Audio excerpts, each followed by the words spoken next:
Okay, guys, so this lesson is going to be one of the most important tools and skills that you will ever learn when it comes to weight management. So,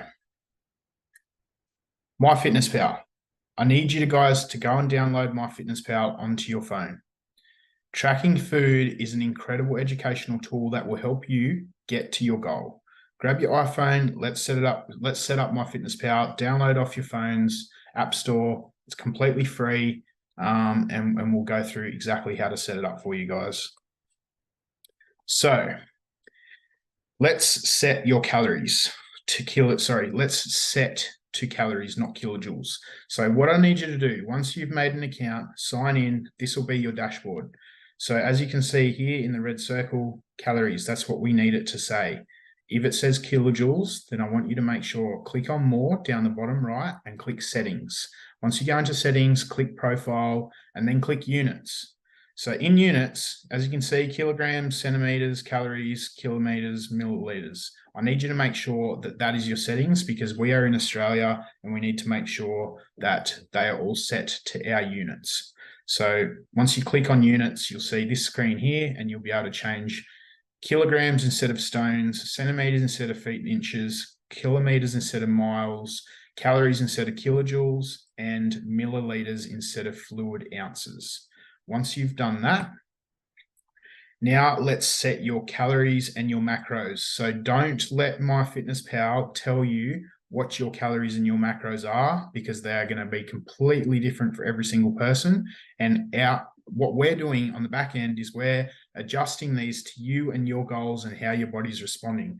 So your coach or myself will be telling you what your calories and your macros are for each day.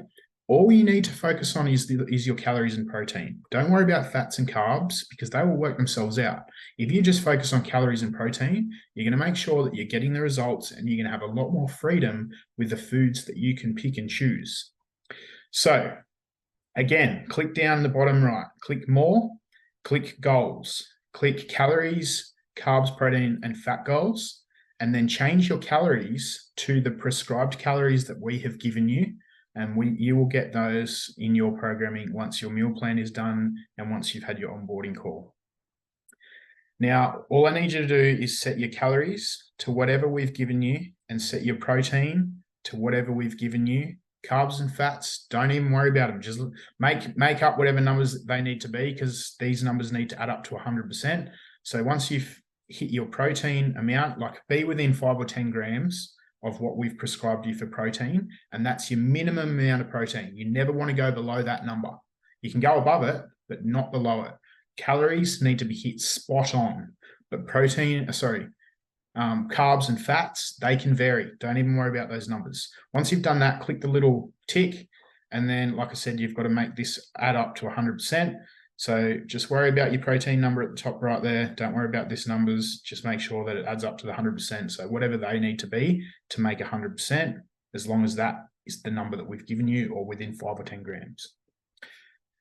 Now, what I need you to do, this is the diary. This is your food diary. So you can see up the top there, it's giving you the amount of calories that you should be having. Don't worry about this number. If you've got your health app in your phone linked to MyFitnessPal, what it's going to do, it's going to track the exercise of your steps or however much movement you're doing it throughout the day. And it's going to take that, it's going to add to the amount of calories. So let's just say you've done 600 calories of walking that day. It's going to say, oh, you've got 2,500 calories to eat. Disregard that. All you need to focus on is the number we give you. And you need to make sure that you unlink your health app to the MyFitnessPal so that it's not tracking your exercise, because all you need to focus on is the food and the goal. You've set your goal. We've given you the goal. That's what you need to hit each day. So each day you're going to come in here. You're going to log your breakfast. So by clicking add food, this screen's going to come up. Now, type in the search bar, word for word, what the product is, or scan the barcode on the item. So everything that you buy from the shop will have a barcode unless it's fruit or vegetables. If it's fruit or vegetables, then obviously you type it in exactly what it is here. And you want to make sure that when using fresh meat, eggs, fruits, or vegetables, type nut tab, all one word, as you can see down the bottom here, in front of the product. So If, for example, it's chicken breast, you want to type in chicken breast raw nut tab, and it will come up. It will come up with a bunch of foods over here. You want to click on the one that says nut tab raw chicken breast. That's going to be the most accurate one because nut tab is the most accurate data on MyFitnessPal. The thing with MyFitnessPal is anyone and everyone can add in whatever entry they want. So someone could add in chicken breast raw and say that it's 1 calorie. So it's going to confuse everyone unless you're just typing in nut tab or you're typing in the exact product. So the brand of it and the name of that specific product or scanning the barcode. So change the serving size to grams, weigh your portions and add the total of your portion to the number of servings. So for example, serving size should be 1 gram. Now, the number of servings is the amount of grams because you've put 1 gram is a serving. If you're having 200 grams of chicken breast, then this number here needs to be 200. And that's going to give you how many calories is in 200 grams, how many carbs, fats, and proteins. Once you have done that, you need to add that in by clicking the tick up the top right. And what that's going to do is, sorry, I've gone a bit ahead. So the serving size now calculates your calories and macros. So you've clicked 1 gram, you've typed in 150 grams, that's how much you've weighed it to be. You click the little tick up the top, and that is going to save to your diary. If you accidentally add a wrong item, swipe left and delete. So if you swipe left on it, click delete, it will take it away from your breakfast or whatever you've added it to. Now, let's see your totals. So if you click nutrition down the bottom, this is what's going to come up. The first tab at the top is calories. Here we can see how many calories we have eaten so far. So at the top there, calories, that's how many calories you've eaten so far. Total net calories goal.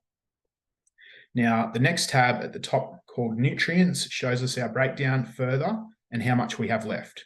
So if you click the little nutrients tab in the middle, this is going to go through all of your micronutrients. So sodium, potassium, carbs, fiber, sugar, saturated fats, all of that kind of jargon that you guys don't need to worry about. The third tab is the macros tab. This is the running total of our protein, carbs, and fats. So if you click macros at the top, this is what you need to mainly focus on. You don't really need to focus on these other 2 tabs. So just always go to your macros. It's going to give you a pie chart with your percentages, but it's going to give you your specific numbers right next to the name. So carbs 19, fats 28, and protein 77. Now, once you have entered all of your food, you can complete your diary. So every time you do a day's worth of food, you want to make sure that you've added in your breakfast, your snacks, your dinner, your lunch, and then you complete your day diary. It's important to focus on your total calories and your protein for the day. Don't worry too much if carbs and fats are not exact. You can be flexible with those macros as long as it fits into your calorie total. Warning, do not eat back your exercise calories like I said before. It's a huge mistake that people make. They say, oh, I've done 600 calories of walking. I've done 600 calories of burning more calories. So I get to eat more. That's not the case. We've calculated everything on our end, and we need you to stick to that number so that when we do the check-ins, we can go, all right, this is how your body's responded to that amount of calories. Now we can make adjustments on our end. The free version of MyFitnessPal will add your calories burned, but just stick to the daily calorie total that we have given you. Now, to save meals, click the 3 dots at the bottom right. So click this little button here and save as a meal. So if you're ever having the same thing day after day after day, which I would suggest you build out your breakfast, lunch, and dinner, same thing each day so that your variance is not going to be too different, what you should do is save that as a meal. So let's just say for breakfast, you're having a smoothie and you're having the same thing each time. Call it a healthy banana smoothie for breakfast. So you would click on the little three dots, you would click save as meal, you type in the name of the meal, and then you will click save. Now, when you go into add a meal or add into your food diary, under my meals, it's going to give you the meals that you've added yourself so that you don't have to go and click on every single specific ingredient each time you want to have that meal. All meals will be saved in MyFitnessPal tab at the top. Use those for quick tracking and will save you loads of time. As you track your foods, your history will store them. In no time, most of your foods will be easy to add. So as you can see, you go and you click add food. This will be your history of the things that you've previously had or the things that you commonly have.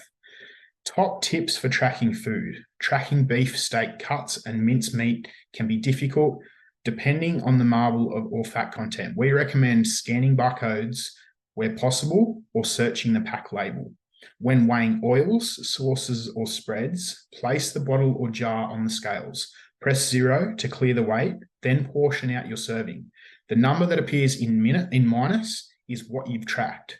E.g., when the scale shows minus 15 of peanut butter, then you track it as 15 grams. This equates to for all calories. Yes, licking the spoon counts.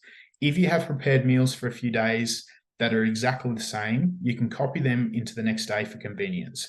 Tap on the 3 small dots and choose copy from date, and then it will copy it to the date that you're on.